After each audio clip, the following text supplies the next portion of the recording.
자칭 사도라 하되 아닌 자들을 시험하여 그의 거짓된 것을 내가 드러낸 것과, 그걸 또 주님께서 보고 아셨다는 거예요. 여러분, 참 우리 귀담아 들어야 됩니다. 2000년 전에 가짜 선지자들이 있었습니다. 가짜 교사들이 있었습니다. 가짜 사도들이 있었습니다. 그들이 가짜 복음을 전하면서 자기 주머니를 불렸습니다. 요즘도 뭐 이런 일이 많지 않습니까? 근데 옛날이나 지금이나 그런 가짜 복음, 가짜 설교자, 가짜 목사, 가짜 사도에게 빠지는 사람들에게는 두 가지 공통점이 있습니다.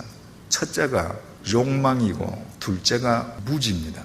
가짜일수록 인간의 욕망을 부추깁니다. 자기 말만 들으면 내가 욕망하는 것이 어떻게든 이루어질 것처럼 욕망을 부추깁니다. 욕망에 사로잡힌 만큼 말씀에 대해서는 무지해요. 말씀에 대해서 스스로 자립하려 하지 않습니다. 그러니까 말씀에 대한 분별력이 없는 겁니다. 그런데 2000년 전에 가짜 선지자들이 이 교회 저 교회를 다니면서 가짜 복음을 터뜨리고 귀에 듣기 좋은 사탕발림을 이야기하면서 자기 주머니를 불리는데 주님께서 그거 책망하시겠다는 거예요. 여러분, 우리말로 책망하다라고 하는 동사는 일회적인 동작의 동사입니다. 가령 내 아이가 있는데 학교 숙제를 해야 되는데 숙제 안 해요, 얘가. 그리고 밤새도록 게임을 합니다. 그래서 아침에 일어나서 학교를 가는데 너 숙제했냐? 안 했습니다. 그러면 아빠가 책망을 해요. 혼을 내요. 그렇다고 아빠가 그 아이 다시 안 봅니까? 숙제 안 하고 학교 갔는데 학교 갔다 오면 여전히 갔다 왔니? 또 감싸줘요. 여기에서 책망하다고 하는 것은 그런 의미가 아닙니다. 원문에 이 책망하다는 단어는 카타라는 단어로 쓰여 있는데 그건 영어로 against입니다. 반대한다, 수용하지 못한다, 절대로 동의하지 못한다, 이거예요. 인간들이 얼마나 자기를 부풀려서 하나님 자리에 앉아서 하나님인 척 하는지, 하나님께서 인간들에게 얘들아 너희들 좀 가만히 있어라. 그리고 너희들이 아니고 내가 하나님인 것 좀 알아라. 너희들이 계속 교만하게 하나님의 자리에 앉아서 너희들이 너희들 욕망 자체를 너희 인생의 관역판으로 삼는다면 내가 가서 촛대를 옮길 것이다. 왜? 그런 교회는 하나님의 빛의 통로가 될 수 없기 때문입니다. 바꾸어 말하면 무슨 말입니까? 너희들이 하나님을 관역판으로 삼고 하나님의 아가판 프로텐 속에서 바른 삶으로 응답을 계속하기만 하면 너희들은 계속해서 나의 빛의 통로, 금촛대로 쓰임받게 될 것이야. 바울이 고린도에 편지를 쓰면서 고린도전서 2장 1절, 2절에서 이렇게 기록합니다. 형제들아, 내가 너희에게 나아가 하나님의 증거를 전할 때에 말과 지혜의 아름다운 것으로 아니하였나니. 여러분, 신약 성경의 4분의 1을 바울 혼자서 썼습니다. 사복음서를 빼고 나면 신약 성경의 3분의 1을 바울이 썼습니다. 그 바울의 문장이 얼마나 수려하고 그의 논리가 얼마나 탁월한지 가히 바울을 가리켜 문의 귀재라고 해도 과언이 아닐 정도입니다. 근데 바울은 뭐라고 지금 얘기하는가? 나는 너희들에게 편지하고 내가 예수를 믿고 예수를 전할 때에 나는 한마디도 미사여구를 쓰지 않았다. 내 문장력을 뽐내려고 한 적이 없다.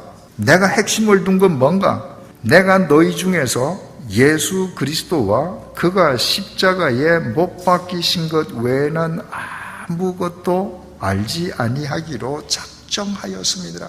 내가 수많은 글을 썼다 할지라도 그 핵심은 예수 그리스도와 예수 그리스도의 십자가뿐이다. 예수님의 손이 십자가에 못 박히셔서 피를 흘리셨습니다. 우리가 손으로 지은 죄에 대한 하나님의 심판이 우리를 패스 오버되게 해주시기 위함입니다. 예수님의 발에 십자가가 못 박혀서 피를 흘리셨습니다. 우리가 가장으로서, 사회인으로서, 그리스도인으로서 가세는 안 될 것을 돌아다니면서 우리가 두 발로 지은 죄값에 대한 하나님의 심판이 패스 오버되게 해주시기 위함입니다. 예수님께서 돌아가셨는지 안 돌아가셨는지 확인하기 위해서 로마 군병이 예수님의 옆구리에 창을 찔러서 마지막 피, 물 한 방울까지 다 흘리셨습니다. 우리가 썩어 문드러질 이 몸뚱아리로 지은 죄에 대한 하나님의 심판도 패스오버 시켜주시기 위함입니다. 그러니까 그 예수님을 만나고 나니까 바울은 그 예수와 예수 그리스도의 십자가 외에는 할 말이 없습니다. 여러분, 지금 만약 여기가 무슨 반기독교적인 그런 국가여서 우리가 지금 예배드리는 이 장소를 반기독교적인 군대가 지금 딱 진을 치고 밖에서 한 사람만 나와라, 한 명만 죽어라, 그럼 나머지는 다 집에 보내줄게. 그러면 여러분들 다 누구 쳐다보시겠어요?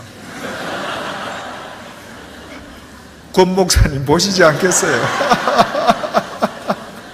여러분들 중에서 권 목사님은 사세요, 내가 나가서 죽을게요, 그런 분 있겠습니까?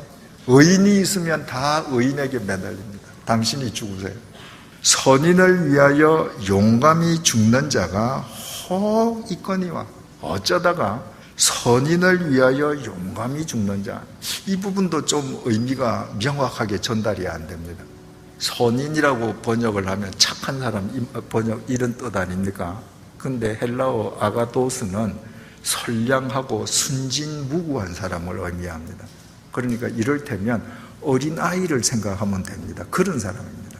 이 순진무구한 어린아이를 위해서 용감히 죽는 사람은 어쩌다가 있을 수 있다. 여기 용감이라는 것은 톨마우라고 기록되어 있는데, 이 톨마우라는 것은 담대하게 이 말인데, 그 단어의 본질은 생각하지 않고입니다.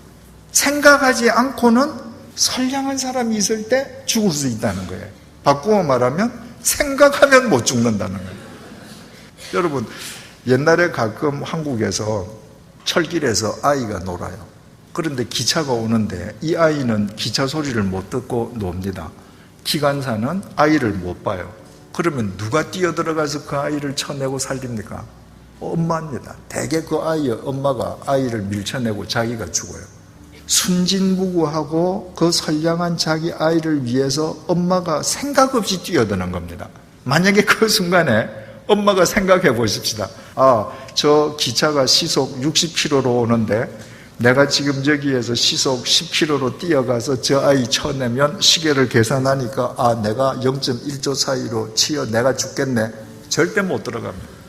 순진무구한 어린이를 위해서 생각 없이 죽을 수는 있거니와, 우리가 아직 죄인 되었을 때 그리스도께서 우리를 위하여 죽으심으로 하나님께서 우리에 대한 자기의 사랑을 확정하셨느니라. 우리는 흉측한 죄인들이었습니다. 여러분들께서 가령 전과 한 10번만 된다 그러면 여러분들 한 방에서 같이 지내고 친하게 사귀시겠습니까? 그저 관계를 맺어도 형식적인 관계 아니겠습니까? 근데 우리는 어떤 존재입니까? 하나님 앞에서 하루에 한 번씩만 하나님 모르시겠지 하고 죄를 지어도 하루에 한 번씩 올라가는 거 아니에요? 한 달이면 전과 30번, 1년이면 365번, 저처럼 70년을 넘게 살았으면 도대체 몇 범입니까? 그런 전과자를 위해서 세상에 누가 죽어줍니까? 그런데 우리 같은 전과자를 위해 주님께서 패스오버의 은혜를 베풀어 주기 위해 십자가에서 돌아가심으로 당신의 사랑을 확정하셨느니라. 그 사랑이 뭐예요? 아가펜 프로텐, 궁극적 사랑입니다.